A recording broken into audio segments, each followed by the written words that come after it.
We are so happy to have you join us for today's Alumni Spotlight featuring Congressman Juan Vargas, class of 1983, brought to you by the Washington, D.C. Torero Club and the USD College of Arts and Sciences. My name is Megan O'Rourke, and I'm the Associate Director of Regional Programs for the Office of Alumni Relations at USD. The Alumni Association's mission is to engage and enrich the Torero community for life. We do so every year through in-person and virtual events, interactive webinars, and lifelong learning opportunities. While today's event features Congressman Vargas, who works in California's 51st District, a majority of the conversation focuses on his work in politics and on the Hill, showcasing the uniqueness of politics to the DC area. To speak to that, I am pleased to introduce co-president of the Washington, D.C. Torero Club, Matt Dolan, class of 1996 JD, to welcome the group and to say a few words. Matt? Thank you, Megan. As Megan said, my name is Matt Dolan. I'm the president of the DC Torero Club. I'm a 96 law grad, and I'm married to Karen Dolan, also a co-president of the DC Torero Club. She's a 1991 grad, and we are the proud parents of 3 children, 2 who are graduates or future graduates of the University of San Diego, Molly 2020 and Annie 2022. So we have Torero blue blood.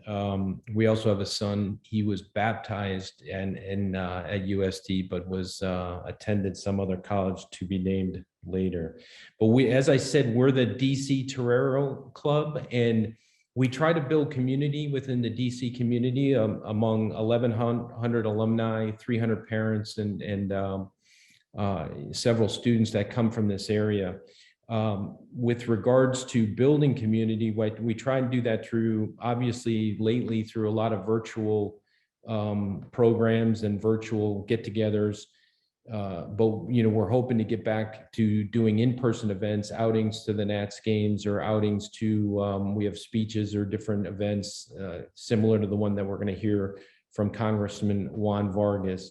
So we're always looking for energy, for ideas and enthusiasm to build that Torero community within DC.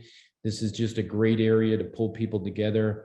So we look forward to you coming out to any events that we'll be hosting in the future. We're looking to put an event on in November, a community service event, but there'll be more to follow on that.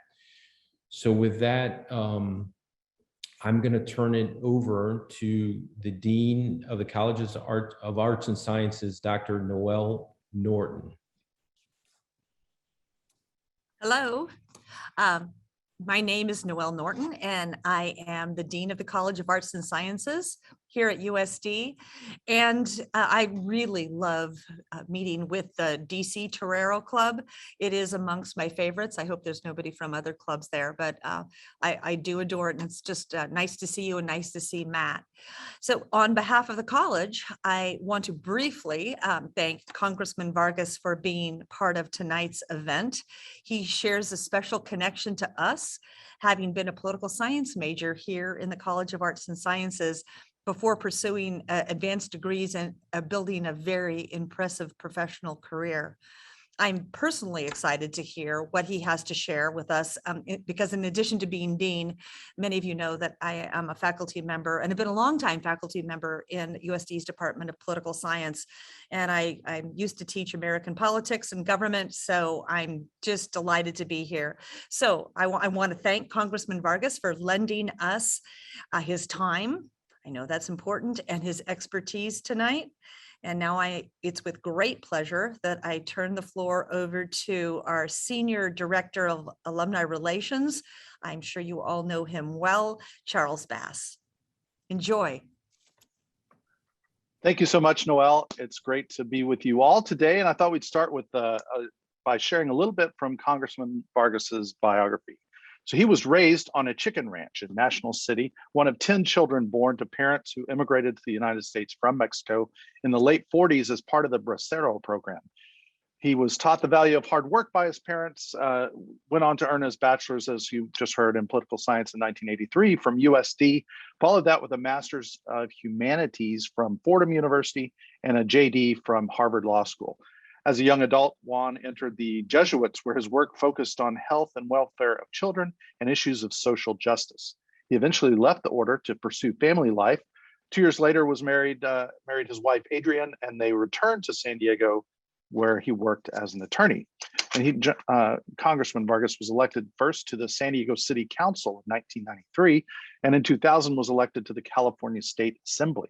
In his first year as a state legislator, he was appointed Assistant Majority Leader.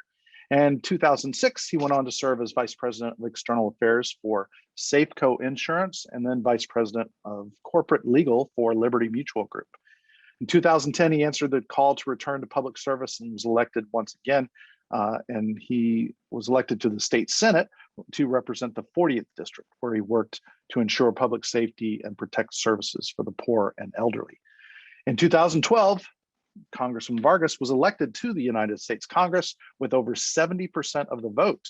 He represents California's 51st district, which includes portions of San Diego County, all of Imperial County, and the entire US-Mexico border in California. Now in his 5th term in Congress, he serves on the House Foreign Affairs and House Financial Services committees. Congressman Vargas, welcome to our Alumni Spotlight, and thanks so much for your time today. And I hope you're there. There you are. Well, thank you very much. It really is an honor to be with you guys today. As I was telling you just a little bit ago, I just finished voting, running off the floor, and so I'm in my office here in DC, and very excited to say hello to everyone, and very excited to be with you. Well, it's great to have you. So let's start from the beginning. You talk about you have deep ties to the San Diego community as a native, growing up in National City on a chicken ranch. Tell us about your family and kind of your formative years that led you to USD. Sure. So both my parents are from Mexico. They immigrated in the late 40s to San Diego. As you noted, my father came on the old Bracero program and picked tomatoes up on Otay Mesa and worked picking fruit and other things along the California coast, and ultimately settled in San Diego, met my mother, and they got married, and then they moved to a chicken ranch, and they had 10 of us. I'm one of 10. So I'm the 3rd oldest. There's a girl, and then there was my older brother, and then there were literally 6 boys in a row. Drove my mother nuts. And then 2 girls, and lastly a boy. So altogether there are 10 of us, and my mother was very adamant that we'd all become well educated. So we all of us studied hard, and ultimately all of us went to college and done well. But again, USD was always where I wanted to go, and ultimately had the opportunity to go there, and was really thankful for it. All right. And as we've heard, you majored in political science. Was that something you'd always planned on, or is that something you kind of came into while you were here? Well, as you can tell from the dean, it was very exciting to go to that part of the university. That honestly, the professors were fabulous. They were very exciting people. They had interesting theories about politics in the world. It really was basically the professors that got me there. I was probably going to study something in social science, maybe philosophy too. I like philosophy, but the professors were so great. Sociology too. We had a couple of great sociology professors, but ultimately it was those political science professors that just turned me on to political science, and I enjoyed it deeply. And next thing I know, I was graduating with the political science degree and a minor in philosophy. Okay. And then you took that and decided to continue your higher education career, and ended up at Fordham for a master's. And then was law school always part of the picture as well? Well, no, it wasn't. Interestingly, I always thought I had a vocation to be a priest. So I was always a very religious person, continue to be. And so I thought that ultimately I'd probably enter the priesthood. Now, I didn't want to be pushed into it either. So I didn't go to USD with the thought that I was going to go into the seminary, but I did go to USD with the thought that it was a Catholic university and would give me a good foundation, which it did. So I went to USD. I was able to obviously graduate, but at the same time, I met the Jesuits there. I had a Jesuit professor. We used to have preceptorials. I don't know if you still have them, but had a preceptorial, and the person who led it was a Jesuit. Okay. And so anyway, I got to know the Jesuits, through USD. They had a couple parishes in San Diego. They did a lot of work with the poor and just fell in love with them. So after USD, I actually entered the Jesuit novitiate. So I entered the Jesuits thinking that I was going to be a priest. So I was with them for about 4 years, again, thinking that it was ultimately going to lead to priesthood. But after 4 years, decided that the Lord was sending me elsewhere. So I exited the Jesuits and then continued my career. All right. And were you in San Diego when you were going through the through that process? No. So the Jesuits are interesting because they don't call it a seminary process. They call it formation. So the first 2 years of a Jesuit, you're in what they call a novitiate, and you're a novice. So I did my novitiate in the LA area, working mostly with very poor people and refugees, mostly from Central America. Then after that, I took first vows, and I was sent to El Salvador. So I was in El Salvador, but then unfortunately they started killing a lot of Jesuits there. So then they sent me to Fordham. They sent me to the New York province, where I started working there with mostly homeless people. I really enjoyed that. Like I said, I was having a good time. At the same time, I was studying philosophy. It's part of the formation of a Jesuit before you go to theology. So the Jesuits have a very long formation process. If you enter after college, you still study for 12 years before you become ordained. So it's a very, very long process. And then you went to Harvard and got a law degree. That's right. So I ultimately left the Jesuits, and then I was in New York at this time, and I decided that I wanted to become a lawyer. So I applied to a few places. Where I wanted to go was to Harvard. I got accepted there. I also got accepted to a few other places. I was tempted to go to Stanford, but I thought, no, I'm going to try Harvard. And so I did, and I loved it. I had a terrific time. I loved the university there. Met some very interesting people there, obviously, and then came back and practiced law after graduating. And my third year there, I got married. So I got married to my wife, Adrian, and we've been happily married now for a little over 31 years. I mentioned coincidentally my boss and she are having lunch today, and I was hoping to get some really good scoop for some like insider questions, but unfortunately I've not received that note yet. So we'll just continue with this interview with the standard questions. But so you came back to San Diego, and while practicing law, you also got involved in local politics, was probably as fighting as tooth and nail as what you're doing up there on Capitol Hill right now. That's true. So I was I took a job at a large law firm. It was a local law firm named Luce Forward Hamilton and Scripps. Great law firm. I enjoyed the practice of law there. But at the same time, I got involved in politics. Once again, I got picked, as they say. I got that little itch, the political itch, when I was at USD. And next thing I know, I'm getting more involved. And so ultimately, a lot of my friends said, if you like it so much, why don't you run? But it was difficult, to be frank. I just took, I had to take a huge pay cut to be able to do that, which I did. But ultimately ran and won. I was on the San Diego City Council. I won a seat on the San Diego City Council, District number 8. We have a couple of council members right now who are alumni, and of course, the mayor of San Diego, Todd Gloria, is a USD alum as well. So so you all have, there's a pretty good, the Torero network is strong, and it continues to get stronger as our alumni such as yourself do well. Interject for 1 second because Todd was sitting on my couch right there about 45 minutes ago. So great. He's here, and we're working on homeless issues and housing. I sit on financial services. So he literally was here, and we've been friends for a very long time. And he's a proud Torero. I'm a proud Torero. So it was great. Yeah, absolutely. All right. Todd's a good friend. We should have invited him to join us for this interview. I told him I was going to do it. He had to go on to some dinner, but I think he would have enjoyed it. I certainly would have enjoyed having him. He's a wonderful guy. He is, and he's been very supportive of USD. Despite as busy as he is, he still continues to help help out when we ask, which is often. And we again appreciate your time too. So you talk about a little bit about the city council experience. Was it, I know you had to take the pay cut, but in terms of the rewarding work, did it kind of light those fires for you in politics? It did.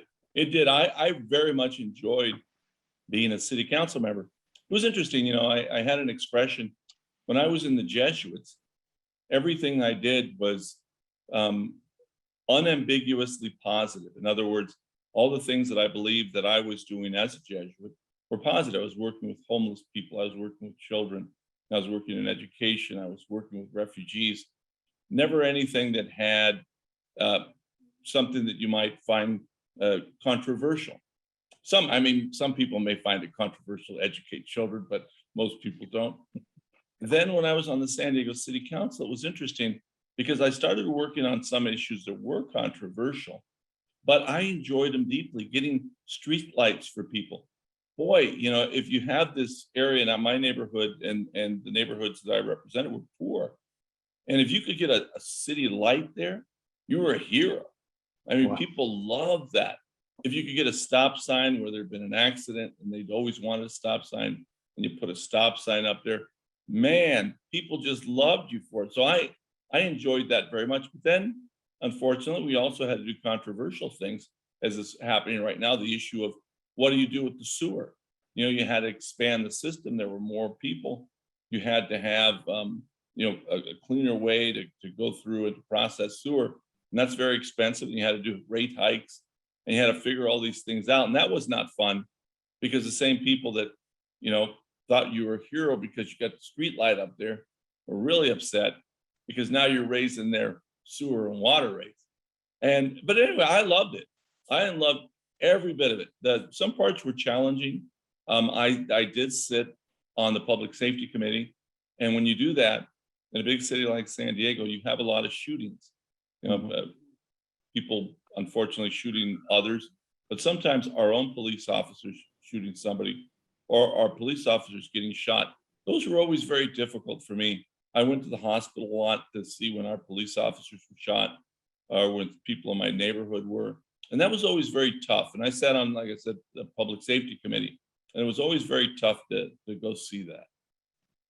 Yeah, I can just imagine. And I know it's important that you make yourself your presence, especially when you're making these laws on behalf of citizens and the police and others, just to see the impact of your work too. So then out of politics for a little bit, right? And then back into state politics. So I was on the city council. Then I went to the state. Okay. I went to the state and I was in the assembly there. I became, as you said, assistant majority leader. And I enjoyed it.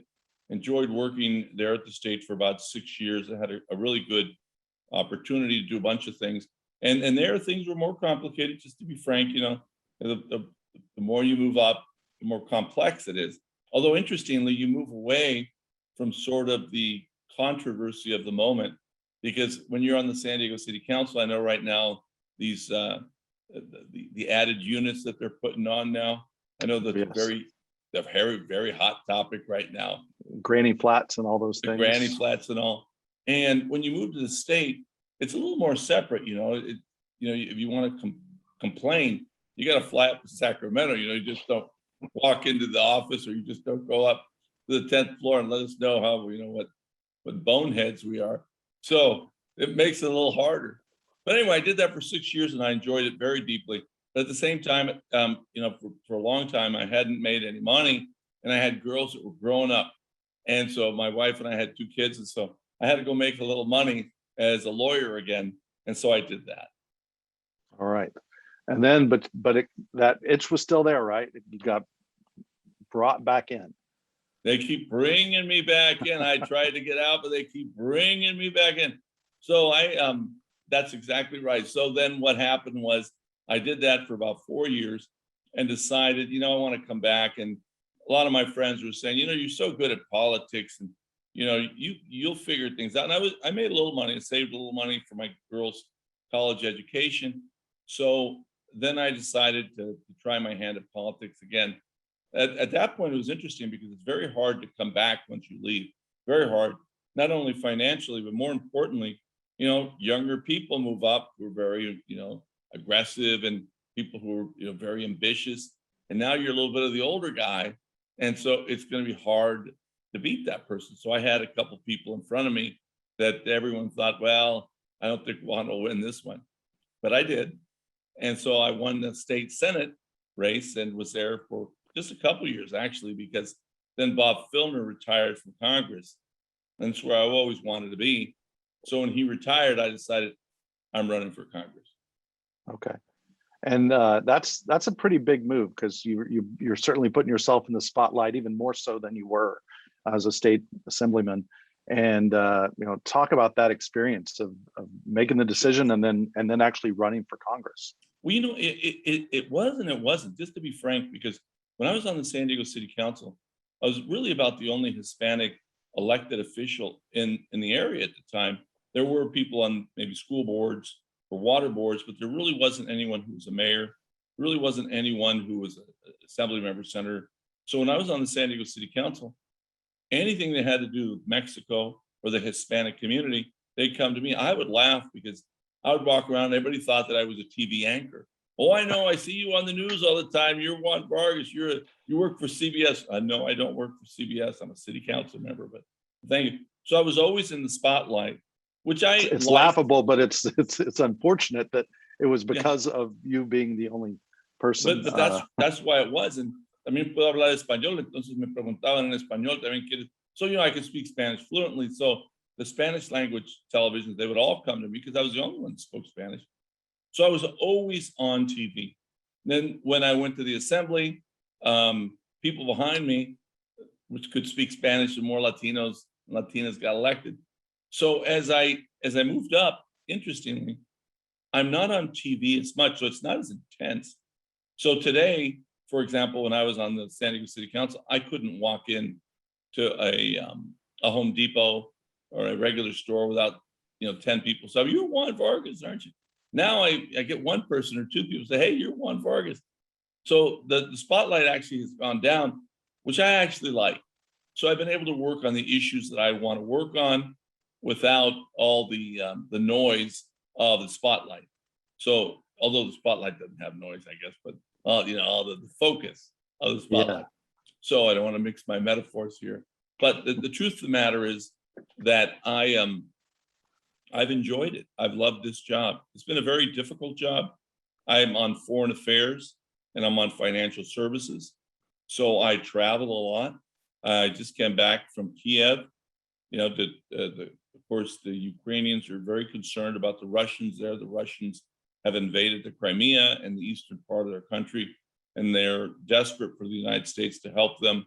They've also had a problem now with the Nord Stream 2, where the big pipeline that they have going through now through Ukraine is going to go around them. So they're not going to get the wheeling rights or the money associated with that. So anyway, you get involved in all these issues around the world as an American and as the American government. And I've enjoyed that. I've enjoyed it tremendously. I was just in Mexico and saw the issues that they're confronting. I mean, it's interesting because, we obviously are getting a lot of people that are coming to our border, but, they go to Mexico first. And a lot of people stay in Mexico and they're finding out they have the same issues, capacity issues that we have for immigrants. So anyway, it's been fascinating. I've enjoyed it deeply. I was talking to Todd today about trying to figure out how to get more money for homelessness and for housing in San Diego and throughout California and the United States. But I enjoy these issues. I mean, they really are issues that for me are meaningful and that help others. And so I do enjoy them. They're difficult.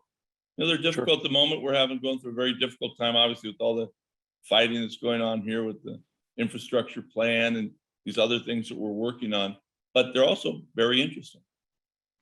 You must get extra attention or calls from your colleagues because you represent, for California, you are the sole representative for the entire border region, correct? And the right. U.S.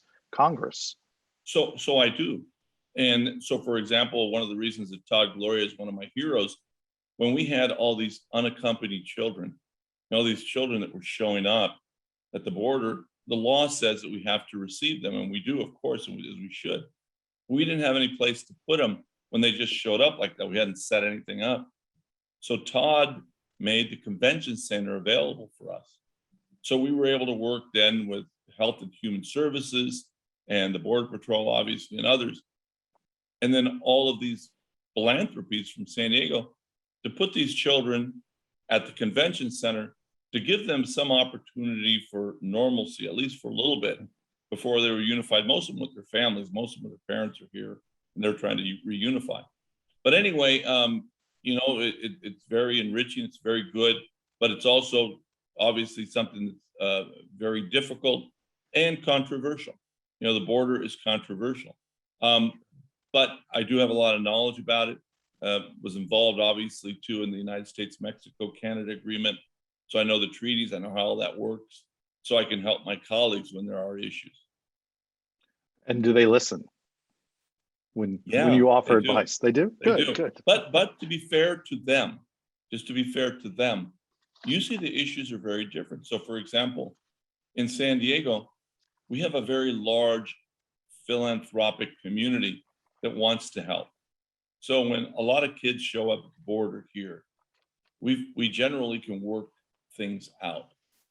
If they arrive in Texas, there are many, many more. And because it's Southern Texas, it's poor. They don't have a large philanthropic community. And so it's government that's involved more than the private sector or individuals and, you know, the not-for-profits that we have in San Diego. We're blessed in San Diego. I've been all over the world. I got to tell you, San Diego is blessed. And everywhere you bump in the people from USD, there's a lot of toreros out there. I mean, I think they get infused with that spirit of want to help.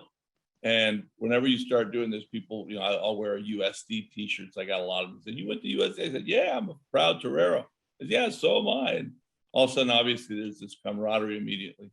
But again, yeah, they do listen to me, but the situation is usually very different in San Diego than it is in Texas, in Arizona, and other places. Okay, you said it's okay to ask you a hard question.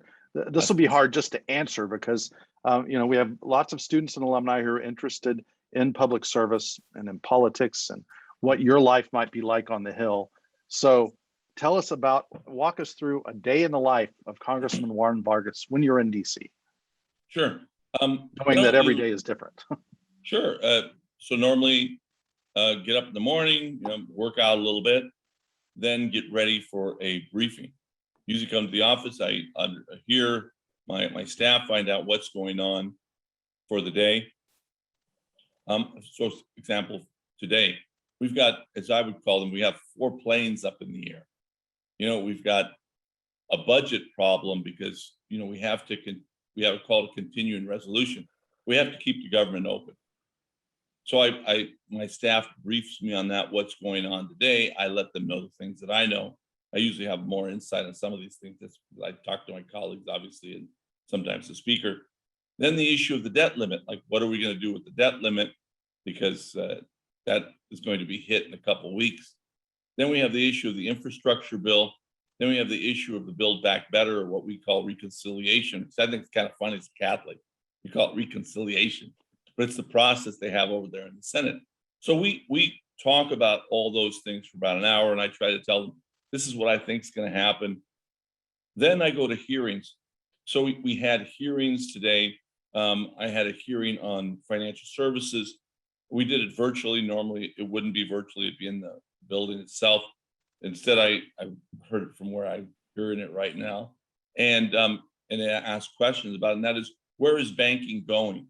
You know, with all these changes to fintech, cryptocurrency, you know, where is banking going? Where are the positive things about banking and the negative things?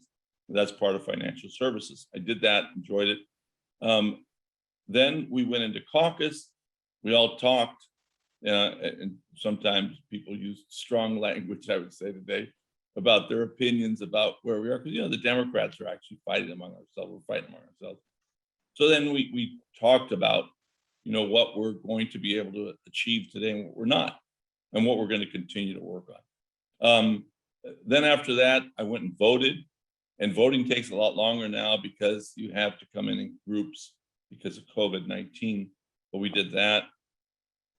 I had 2 meetings. I met with SANDAG, San Diego Association of Governments. They were telling me what they're doing with respect to their major projects. I obviously had a lot of questions on some of the issues on Otay Mesa 2, which is the new border crossing that we're building up in my district. So I got a good briefing on that. And I think some of the things that we're going to be able to do. Then I had a meeting with Mayor Todd Gloria, and I was able to do that.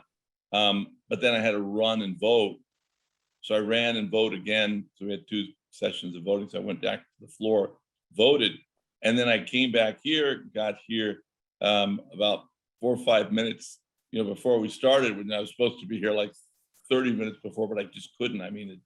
And then after this, my staff has gone to the baseball game right now. They had a pizza party. I wasn't able to join them for that, but they're going to the baseball game tonight, and I will probably go join them for that. Oh, good. Well, That's we a want day to make in my life.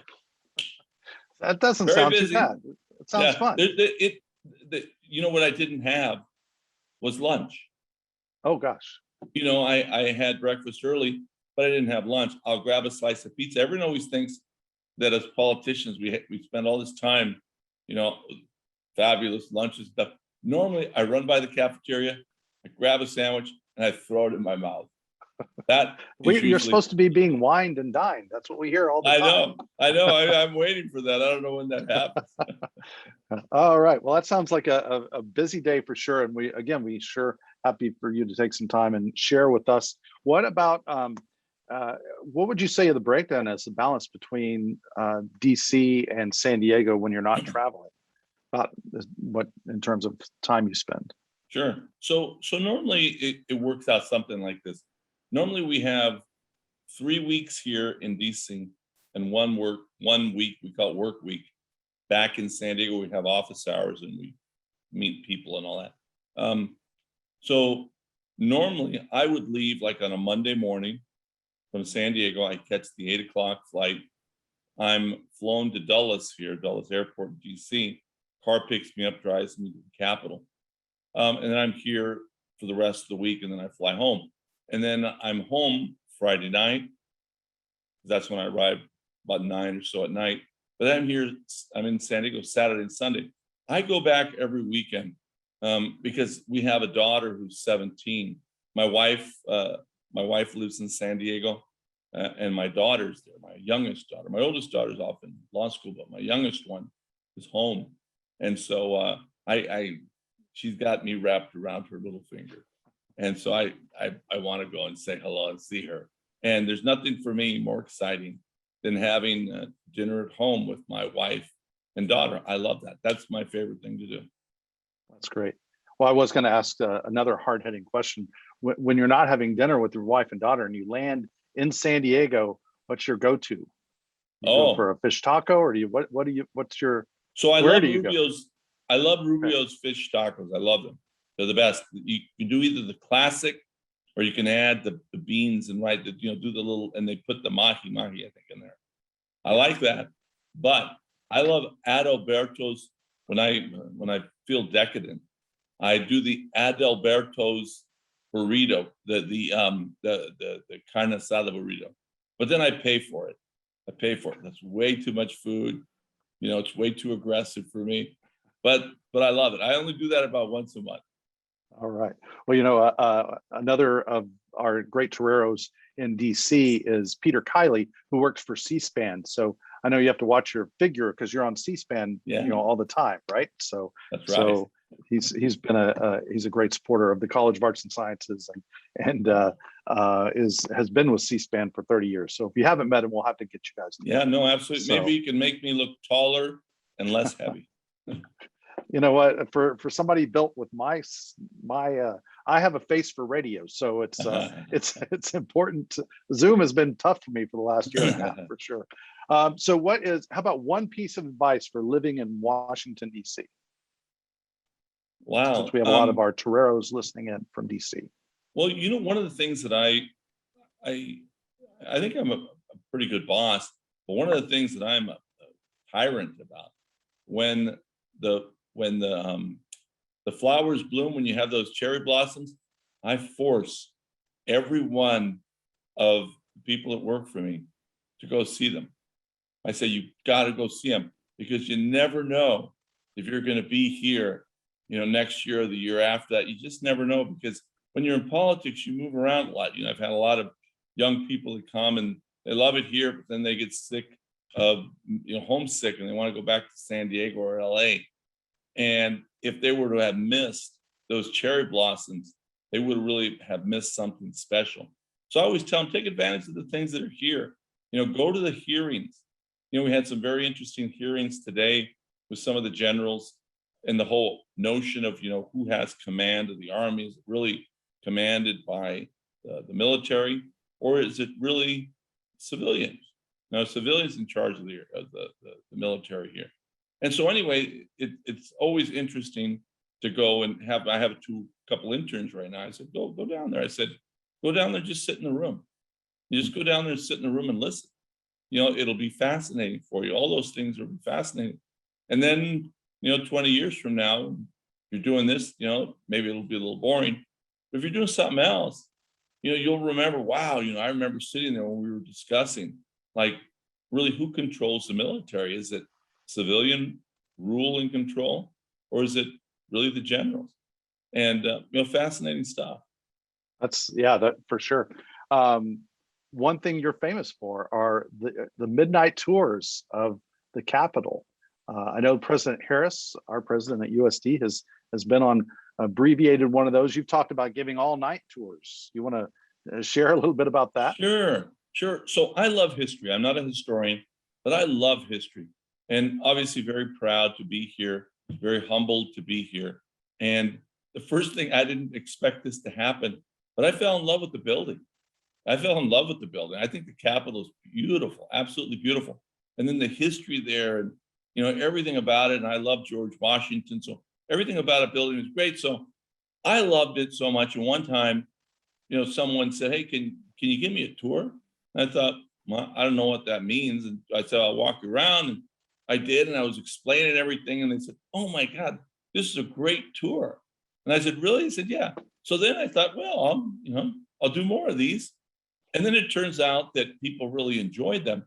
But the problem was I couldn't take them to places that I really wanted them to see, because it's a working building. So I said, "Listen, you're gonna have to make a sacrifice, so will I. We'll meet at 10:30 at night. We'll go through security, and I'll take you through at 10:30 at night until you get tired. And I'll show you all these great things about the building, and then we'll leave." So I started off, and I'd usually go from 10:30 to 12:30, midnight. But now it's gone to about 1:30. I just can't shut up, and I keep showing them more and more things. At the moment, they clipped my wings, unfortunately, because of COVID-19. I'm hoping they're going to open it up, and I'm hoping that they're not going to put some things off limits because of September 6th, the insurrection that we had. But I'm hoping that they keep it open. I can't do the really, really great one that they used to have, because they used to have Harry Reid on the other side. And Harry Reid, when he was in charge of the Senate, he'd allow me to take people on the floor of the Senate late at night. And, I'd have them try to decipher whose desk is whose. And that was just a lot of fun. Oh, yeah. But it's still a lot of fun. Believe me, even the shortened versions that I give now are fantastic.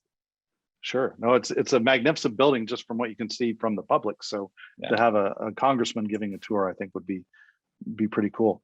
Okay, here's another kind of a tough question, maybe. If you could give one piece of advice to a current USD student who wants to get into politics, what would you tell him or her? Well, I'd ask, do you want to be an elected official, or do you want to be a professional in the government? Because it really makes a big difference. If you want to be an elected official, I think the best route is to go get hooked up with some campaign, whether it's a campaign for president, whether it's a campaign for the US Senate or Congress or whatever, because it allows you to get to know the power players, the people that really can help you later on when you decide to run for office. But if you want to be a person that's in government and chief of staff, or you want to be the State Department or work within government itself, I'd say make sure that you get a good education and try to then focus on the things you want to do. But make sure you get that good education first. I mean, that's going to matter in government, for good, bad, or indifferent. Really matters. The degrees that you have, and that you've worked hard towards that subject matter, whatever it is. I appreciate that it takes an educated person to be in a position of power, like somebody with a deep understanding of history and politics and political science. And here's a question too. What about the civility that we hear about? Can you tell one little tidbit, a good thing that we might not know about somebody across the aisle, or Sure. Well, one of your interactions? People are always fascinated by this, because about half of my best friends here are Republicans. And there's a reason for that. And that is, I belong to a prayer group. So I go to this prayer group every Thursday morning. So every Thursday morning, we go to the Capitol, and we go at 8 a.m. We get together, only members of Congress, Democrats and Republicans, and we pray for each other. We pray for our families, people that we know that have issues, whether they're medical or others. Then we sing a little song, so it's kind of fun. And then after that, one person shares their faith experience. And after that, then we can ask them a couple questions, and we do. And then time's up. So I've done that for 8.5 years, all the time that I've been here. I've been very, very consistent at that. So some of my best friends, you listen to these stories where, a guy and his wife decide, the Republicans, they decide to adopt 3 children. And they adopt these 3 children. They go through a difficult time. But I always think, oh my God, what a good person to adopt 3 children. God created a special place in heaven for them. And even though we may disagree on issues, we become friends. So I always find it fascinating, because there's very few people that I can criticize personally on the issues, because they're buddies of mine or people that I like and respect. But it's the same thing for me. They can't do it either. So when people always laugh, because I'll be in financial services, and I'm more the tax and spend kind of liberal Democrat, and they're more the cut the taxes and pull away the regulations. And when I propose something, I said, well, my good friend Juan Vargas, now I have to tell you, I love Juan, but he's wrong on this. But they don't insult me. And then when I come back and I said, well, I have to tell you, we are good friends, and I do love you and your family, but I think I'm right. Let me tell you why. And so that happens all the time, and people are surprised. But this is the dirty little secret. We, on our side, the Democrats, we have about 10 people that nobody likes, and they have about 10 people that nobody likes. But those guys are always at each other's throats. And then it makes it look like the rest of us are too. But most of us, we get along famously. I mean, we get along very well. It's kind of funny. I don't feel a lot of animosity here towards anybody. But I also feel it's kind of a nice working environment. I'm not angry, and people aren't angry at me. But there are about 10 people on our side that I really don't like. I think, ooh, what an awful human being. And they've got 10 people on their side. I think, ooh, what an awful human being. You can put the names in the chat, and we'll just we'll have those. No, I wouldn't make you do that. Yeah. We have actually about 10 more minutes, and we have some questions that people submitted earlier, some questions and some comments. One question is, or one comment was, thank you for serving the community throughout these years. I've kept the Christmas yearly family photos that you send to constituents.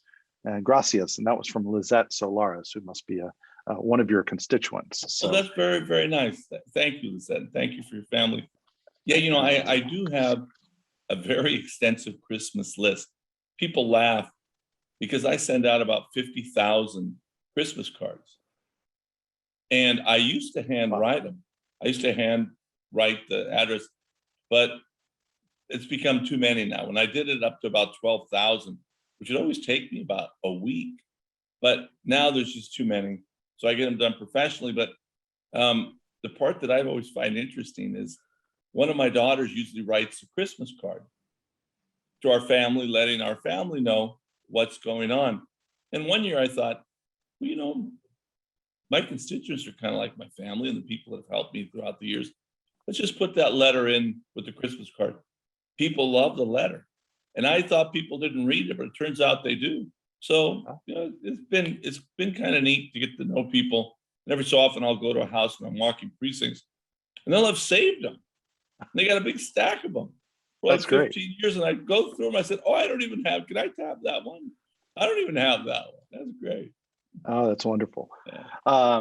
Here's another question. I was born in El Centro and graduated from Southwest High School. Currently living in the DMV, which is DC, Maryland, Virginia, right? Mm-hmm. Currently living in the DMV. What is your favorite restaurant in El Centro? You know, I have to tell you, it wasn't only my favorite restaurant in El Centro. It was my actually favorite restaurant in the world. It was not actually in El Centro, the fair was in Calexico. It was Rosa's Airport Food. And I remember the first time I went there to Rosa's and I thought, this looks like a great little Mexican restaurant here. It's right by the airport, right on the border. I go in there and I order something and the lady recognized me. She goes, no, I know what I'm gonna have. So I went in there and she made, it was like a carne asada. It was unbelievable. It was the best I've ever had in my life. So I go back there, but she wouldn't let me pick my own stuff. She would pick for me what she wanted me to eat. And just a delightful lady. Her family were wonderful. And I love that place. Rosa's Airport Food. All right. That's a great, and then it's still around? Is it worth the trip to Calexico? They moved to another airport and they closed down. They're reopening the old one, I hope, because that's the best one. Okay. All right. Well, here's another, a little more serious question. You know, we talked a little bit about working across the aisle, and you know, USD even hosts a conference, an annual conference on civility in politics and in society in general. So how do you think we can improve civility across party lines and across, and really in our society in a time where we're seeing more and more division, particularly in the US? You know, it is interesting. Even I've been here for a while now, but I don't have the decades of experience that people have here. But it is fascinating to me that I think that our politics are getting sharper, you know, meaner. And because of that, I think the people that are coming here are representing that. You know, one of the things that I found out very clearly when I first got into politics, especially when it was a larger group up in Sacramento, and certainly here, and especially here, you know, our founding fathers really wanted representative democracy. You know, it's not the old Plato, the philosopher king. They really wanted people that represented them, that were like them. And you know what? You get generally that. You get the university. I always think of university presidents as really, really smart. So I always think of, like, you know, university presidents or brain surgeons. So we have some of those. And they're just incredibly brilliant people, very articulate, very civil. And, you know, they're wonderful. I'm glad we have them. Then we have a whole bunch of, you know, doctors, medical doctors, lawyers, and business professionals. And they're generally civil because that's, you know, what we grew up with. But then you have more of the rabble rousers down at the bottom. And you know what? The truth of the matter is it does represent society. Yeah, I don't think it's particularly good, but it is what the founding fathers wanted. They wanted represented. So one of the guys, I remember I'm arguing with a person on the other side, and then I said something. He goes, well, what does that word mean? And I thought, well, it wasn't a complicated word. And it found out what he used to do is he used to pave roads. He was a road paver. And so for him, this was the best job he'd ever had. And, you know, he was an angry guy, got elected, you know, got here and was very angry. He didn't last long, but he was here for a few terms. He's really angry. And it's just like, well, okay, you're not going to be very civil with him because he was representative of the group that sent him, who were really mad. But then they realized that's not the guy we want. They sent the dentist back. No, the dentist is great. You work with the dentist. And so I think it's, the people too. I mean, they had the Republicans had the Tea Party. We had aggressive people on our side too, way on the left. And I don't know how you fix that. I don't think until we fix society, and we look at each other more as brothers and sisters, and that we're in one community, that gets fixed, because I think it's representative of who we are. I mean, it's representative democracy. They're not all of us here are university presidents. That's not who we are. Yeah, no, for sure. Here's another serious question. What policies, both from the US and from Mexico, have worked best to keep our borders, trade, and economic ties open and strong, but also keep the borders safe? Sure, business. Another viewer. Sure, businesses. It's interesting. If you were to ask me, like, what was your biggest accomplishment since you've been there? Certainly the thing that I tried to accomplish, and that was to do a modernization of San Ysidro Land Port of Entry. We spent about $800 million improving San Ysidro so trade and people could cross much more efficiently and safely. So, for example, the capacity there has increased dramatically. Now, the staffing hasn't, and COVID has hurt us. And right now, we're closed down because of just a few people cross compared to how many people should be crossing. But the truth of the matter is that commerce, that legal commerce, is what will bring us closer together and better both countries. So I'm for that. Now I'm working up on Otay Mesa, trying to get that second Otay Mesa opening created. We have one Otay Mesa opening, but we want a second one. In Calexico, their land port of entry was really old and dilapidated. We're spending hundreds of millions of dollars to build a new one there, because again, I think it's so important to have that commerce, that business back and forth. It's good for the United States. It's good for Mexico. Yeah, lots of jobs. I just saw a news report yesterday about the number of people that have lost their jobs just due to issues with the border being closed because of the pandemic. Yeah. And so I know that Mayor Gloria Charles, is in DC talking about that too. If you think about geopolitics, I also sit on, obviously, foreign affairs. It would be so good for the United States and for our hemisphere if we could draw down some of the things that we do in China and bring them here to the border. The supply chain problems that we have right now, if we could, again, shorten that supply chain by bringing them back to the border here, bringing them to Mexico and the United States and Canada, and more integrate our economies, that would be so good for all of our economies and help all of Latin America. And not that we want to hurt China, but at the same time, they wouldn't be taking advantage of us, as I do think that they're taking advantage of us now, because we'd have the opportunity. So we could have, I think, that dynamism of business if we work together. But there are there's infrastructure issues. And again, the ones on the border I'm trying to correct. There's other bigger ones. But anyway, I think there's lots of opportunity there in the future. All right, well, we have time for one more question, and I'm going to take it. I'm going to ask you, what's the best part about being a U.S. congressman, in addition to being a Torero congressman? Well, it's a deep honor for me. It really is a deep honor. I am every so often I'll be walking after a meeting and I'll stop because I see the dome, and it's stunning, and I just think, I can't believe that, a kid that grew up in San Diego, impoverished, a chicken farm, one of 10 kids, who my first language was Spanish. I can't believe that I walk these corridors, that I can go walk into that building right now, and, the police officer will escort me in happily and, be happy that I'm in there and let me go anywhere I want. It's a real deep privilege. That's on the personal level. On the professional level, I love working for people. I never became a priest, but I also wasn't pursuing wealth or anything like that. I wanted to work for others.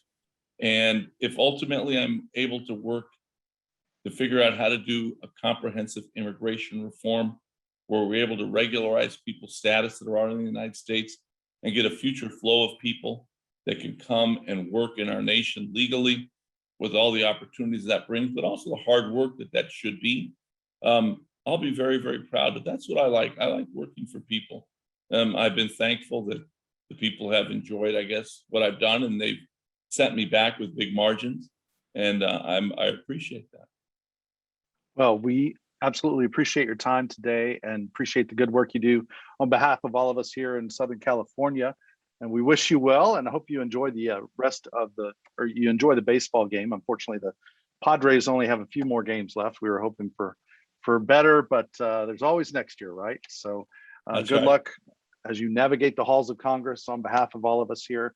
And thank you again for your service and for representing USD so well. Thank you. Go Toreros. There we go. Torero. Well, thanks again to everybody who tuned in, and thanks to Matt and Karen Dolan, our Washington, D.C. Torero Club. We can't wait to see you in person at our next D.C. event. And thanks also to Dean Noel Norton and to my colleagues, Kara, Megan, and Tanya for helping out today with today's program. And of course, we invite you to join us for more Alumni Association programs, both virtual and in person, like Homecoming and Family Week, taking place in just a few days, October 12th through the 17th, right here on our beautiful campus. Visit alumni.sandiego.edu for more information and to see all our upcoming events. Meanwhile, take good care, stay safe, and as the Congressman said, go Toreros. Thanks, everybody.